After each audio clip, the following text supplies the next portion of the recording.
नमस्कार दोस्तों, मैं दीपक कुमार आप सभी का आपके अपने YouTube channel excellent career academy में स्वागत करता हूं।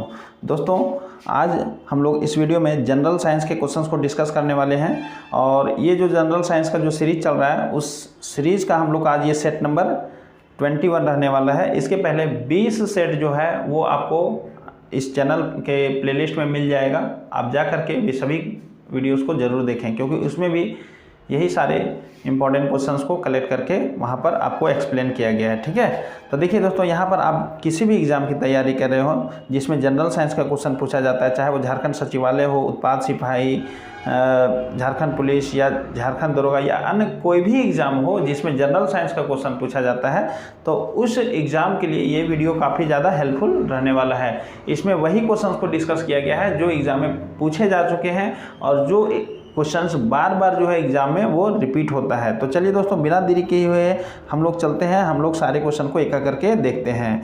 तो देखिए, हमारा पहला नंबर क्वेश्चन क्या कहता है।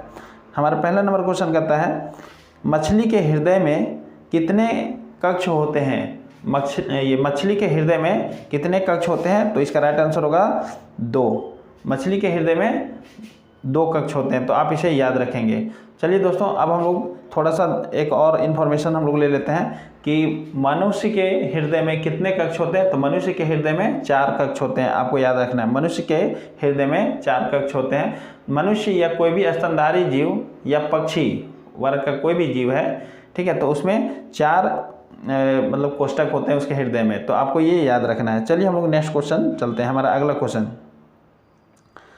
हमारा नेक्स्ट क्वेश्चन है, छोटी आंत निम्नलिखित में से किनका संपूर्ण पाचन का स्थान है। कहने का मतलब यहाँ पर है कि छोटी आंत में किस चीज़ों का जो है वो संपूर्ण पाचन होता है। तो दोस्तों, यहाँ पर हम लोग जानते हैं कि छोटी आंत जो है वो जो हमारा डाइजेस्टिव सिस्टम है उसका सबसे मेन स्थान है, क्योंकि जो भी हम लोग भोजन करते हैं तो उसमें जो भी न्यूट्रिएंट्स वगैरह होता है या जो भी इसमें बोल सकते हैं भोजन के जो तत्व होते हैं उनका पूर्ण रूप से जो पाचन होता है वो कहाँ होता है, छोटी आंत में। तो संपूर्ण पाचन का स्थान है छोटी आंत। तो यहाँ किस किस चीज़ का पाचन होता है ये आपको बताना है। तो दोस्तों, यहाँ पर हम लोग देखेंगे कि कार्बोहाइड्रेट, वसा और प्रोटीन, कार्बोहाइड्रेट, वसा और प्रोटीन का संपूर्ण पाचन होता है। तो इसका राइट आंसर क्या होगा, इसका राइट आंसर हो जाएगा ऑप्शन नंबर बी, कार्बोहाइड्रेट, वसा और प्रोटीन। ठीक है, तो ये चीज़ आपको याद रखना है। पूरी तरह से भोजन का पाचन छोटी आंत में ही कंप्लीट हो जाता है। दोस्तों, अगर आपसे पूछा जाए कि हमारे शरीर में जो भोजन का पाचन होता है वो कहाँ से शुरू होता है, भोजन का पाचन कहाँ से शुरू हो जाता है, तो आपको बताना है कि भोजन का पाचन हमारे शरीर में मुख से ही शुरू हो जाता है। जैसे हम लोग खाना को मुंह में लेते हैं और उसे चबाते हैं, हमारा जो डाइजेस्टिव सिस्टम वाला जो प्रोसेस है, ठीक है, यानी डाइजेशन, खाना का जो पाचन का प्रक्रिया है वो शुरू हो जाता है। तो आप इसे याद रखेंगे। और अंत कहाँ होता है दोस्तों, ये होता है छोटी आंत में। ये काफ़ी इंपॉर्टेंट क्वेश्चन है। चलिए हम लोग नेक्स्ट क्वेश्चन में चलते हैं। हमारा अगला क्वेश्चन, क्वेश्चन नंबर 3 देखिए क्या कहता है। क्वेश्चन नंबर 3 कहता है, लेंस की शक्ति का एसआई मात्रक क्या होता है। लेंस की शक्ति को हम लोग कौन से मात्रक से नाप सकते हैं। जैसे हम लोग देखते हैं ना, वजन को क्या चीज़ से नापते हैं, हम लोग केजी से नापते हैं।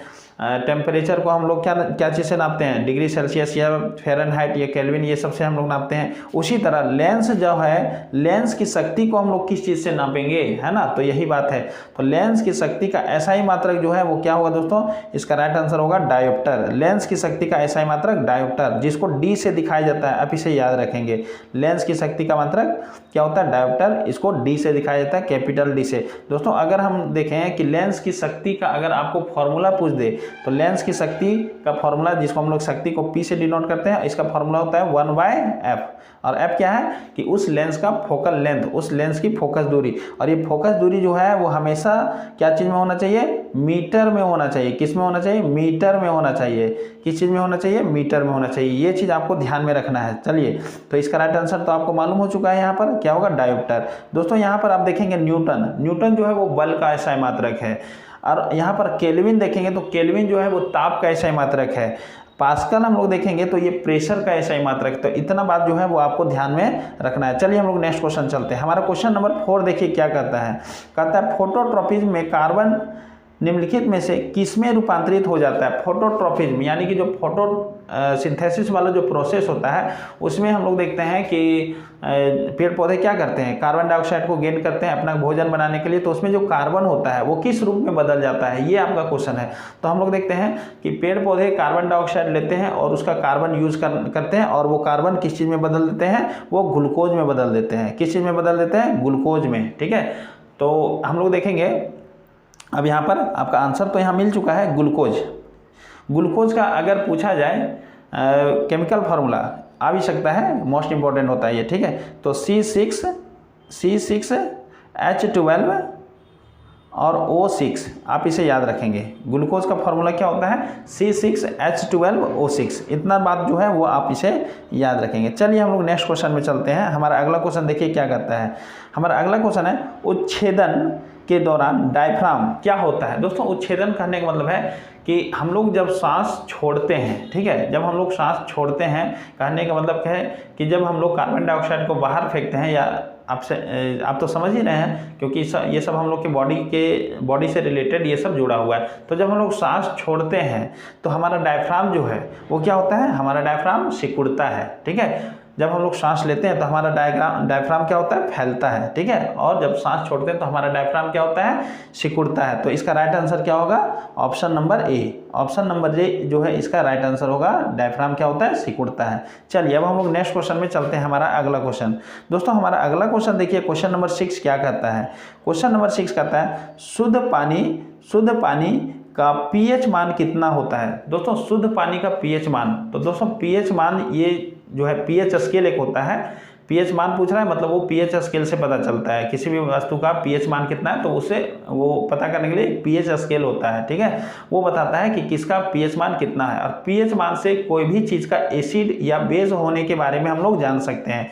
किसी भी चीज़ को एसिड बताना है या बेस बताना है तो ये डिसाइड करता है उसका पीएच वैल्यू। ठीक है, पीएच स्केल में जो होता है दोस्तों, यहाँ पर हम लोग देखेंगे, थोड़ा सा आप समझ लीजिए, उसके बाद मैं इसका आंसर बता रहा हूँ। पीएच स्केल में जो है ये एक स्केल होता है जिसमें हम लोग देखेंगे 0 से लेकर के 14 तक नंबर लिखा होता है। बीच में जो होता है वो दोस्तों ये 7 होता है।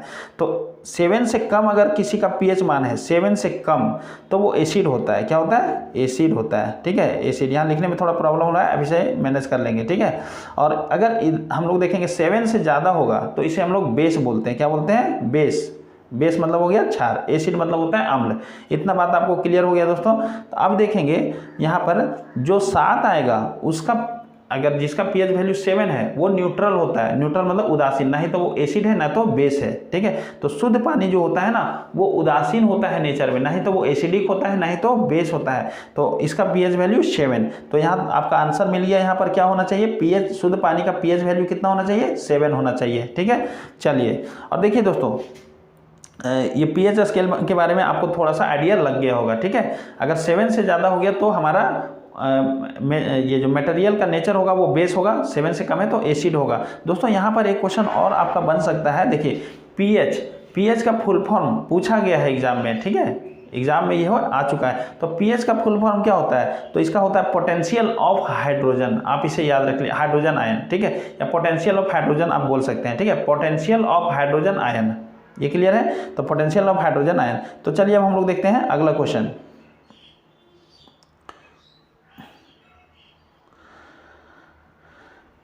Question number 7। क्वेश्चन नंबर 7 क्या कहता है? एक तत्व जिसकी परमाणु, देखिए ये दोनों एक साथ होना चाहिए, आप देख लेंगे। एक तत्व जिसकी परमाणु संख्या 17 है, आवर्त सारणी में उसकी आवर्त संख्या क्या होगी? एक तत्व जिसकी परमाणु संख्या 17 है, आवर्त सारणी में उसकी संख्या क्या होगी? आवर्त संख्या क्या होगी? तो दोस्तों हम लोग पिछले क्लास में भी डिस्कस किए थे कि अगर ये जो आधुनिक पीरियोडिक टेबल है, आधुनिक आवर्त सारणी, उसमें अगर इस तरह का जो लाइन है, ठीक है, इसको हम लोग बोलेंगे आवर्त, जिसको हम लोग पीरियड के नाम से जानते हैं। लेकिन जो कॉलम है, ठीक है, कॉलम, ये होता है समूह। तो इसमें हमारे पीरियोडिक टेबल में टोटल 7 आवर्त हैं और 18 समूह हैं। ठीक है, तो यहाँ कहता है कि किसी भी तत्व का अगर परमाणु संख्या 17 है तो वो कौन सा आवर्त संख्या होगा उसका। ठीक है, तो ये बताना है। तो दोस्तों अगर आपको किसी भी संख्या का आवर्त संख्या पता करना है, मतलब वो कौन सा पीरियड में होगा, कौन सा आवर्त में होगा, तो आप उसका इलेक्ट्रॉनिक कॉन्फ़िगरेशन लिख सकते हैं। जैसे हम लोग देखेंगे कि 17 है तो पहला सेल में कितना जाएगा? 2 जाएगा। ठीक है। दूसरा सेल में कितना आ जाएगा, 8 जाएगा, ठीक है। और बचा कितना, देखिए 2 8 10 हो गया, 10 और 7 बच रहा है, ठीक है। तो यहाँ पर देखिए जो लास्ट जो इलेक्ट्रॉन है, लास्ट यानी कि सबसे बाहरी कक्षा वाला जो इलेक्ट्रॉन है वो कौन सा सेल में गया, कितना नंबर के सेल में, देखिए ये गया पहला सेल में, ये गया दूसरा सेल में और ये गया तीसरा सेल में। तो लास्ट हुआ कितना, तीसरा सेल में। तो यानी वो एलिमेंट जो है, वो तत्व जो है वो ग्रुप 3 का है। एक ग्रुप 3 नहीं बोल सकते दोस्तों, 1 मिनट मैंने थोड़ा मिस्टेक से बोल दिया इसको। देखिए वो जो है अगर लास्ट सेल जहाँ से ये खत्म हो रहा है वो आवर्त को बताता है। क्या बताता है, आवर्त को बताता है। क्लियर है, ये क्या बताता है, आवर्त। तो यहाँ पर ये हो जाएगा 3। चलिए नेक्स्ट क्वेश्चन।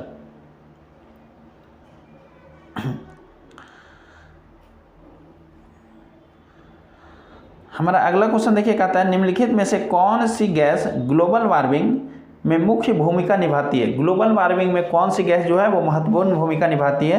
तो यहाँ राइट आंसर होगा दोस्तों हमारा carbon dioxide. Carbon dioxide global warming में बिल्कुल अहम भूमिका निभाती है, तो इसे आपको याद रखना है। चलिए नेक्स्ट क्वेश्चन हम लोग देखेंगे। हमारा अगला क्वेश्चन क्या कहता है, हमारा अगला क्वेश्चन है विश्व एड्स दिवस कब मनाया जाता है। विश्व एड्स दिवस कब मनाया जाता है। तो दोस्तों इसका राइट आंसर होगा 1 दिसंबर। 1 दिसंबर को विश्व एड्स दिवस मनाया जाता है, इसको आपको याद रखना है दोस्तों। यहाँ पर AIDS, ठीक है, एड्स। दोस्तों ये मैं एक क्वेश्चन आपको छोड़ रहा हूँ, आप एड्स का फुल फॉर्म आप कमेंट बॉक्स में लिखिए, ठीक है। चलिए अब हम लोग नेक्स्ट क्वेश्चन चलते हैं। हमारा अगला क्वेश्चन क्या है, देखिए 10 नंबर। इनमें से कौन सा जानवर चलने के लिए अपने पंख का उपयोग करता है। इनमें से कौन सा जानवर चलने के लिए अपने पंख का उपयोग करता है। तो इसका राइट आंसर क्या होगा दोस्तों, मछली। मछली चलने के लिए यानी मूव करने के लिए, गति करने के लिए जो है अपने पंख का प्रयोग करता है। चलिए ये हम लोग इस क्वेश्चन का भी आंसर देख लिया। इसका ऑप्शन नंबर जो हो बी नंबर होगा। तो दोस्तों यहाँ पर हम लोग देखें कि ये सभी क्वेश्चन जो है वो प्रीवियस ईयर पेपर से लिया गया है। तो आप ये सभी क्वेश्चंस को अच्छे ढंग से आप कीजिए और इसका आंसर जो है अच्छे ढंग से आप अपने दिमाग में बैठाइए, क्योंकि आगे आने वाले एग्जाम में जब भी ये क्वेश्चन आएगा तो आप उसे वहाँ अच्छे से कर पाएंगे। तो दोस्तों अगर वीडियो अच्छा लगा हो तो आप इस वीडियो को लाइक कीजिए, और अगर अभी तक हमारे चैनल को सब्सक्राइब नहीं किए हैं तो हमारे चैनल को जरूर सब्सक्राइब कीजिए, और ये वीडियो को अपने दोस्तों के बीच में शेयर भी जरूर कीजिए। तो दोस्तों इस वीडियो में इतना ही, मिलते हैं नेक्स्ट वीडियो में। वीडियो देखने के लिए धन्यवाद।